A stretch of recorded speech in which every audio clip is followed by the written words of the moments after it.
फातिमा एक छोटे गांव की लड़की थी जो अपने वालिदैन के साथ सादा जिंदगी गुजारती थी। वो रोजाना स्कूल जाती और घर वापस आकर छोटे बहन भाइयों की देखभाल करती। एक दिन गांव में उस्ताद बीमार हो गए और बच्चों की पढ़ाई रुक गई। फातिमा ने दिल में सोचा कि वो बच्चों को खुद पढ़ाएगी ताकि उनका वक्त ज़ाया ना हो। उसने घर के छोटे कमरे में क्लास बनाई, पुराने कुतुब और छोटे बोर्ड के साथ सबक पढ़ाया। शुरू में बच्चे हंसे और मजाक उड़ाते, लेकिन फातिमा की मोहब्बत और सब्र देखकर सब खामोश हो गए और मेहनत से सीखने लगे। रोज़ाना फातिमा बच्चों को सबक समझाती, उनके सवालात के जवाब देती और उनकी मदद करती।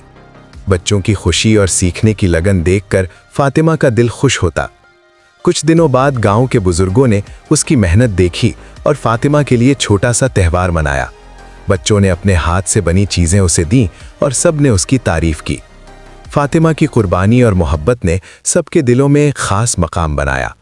ये कहानी दिखाती है कि छोटी कुर्बानियां, सब्र और दूसरों की मदद ही असल कामयाबियां हैं।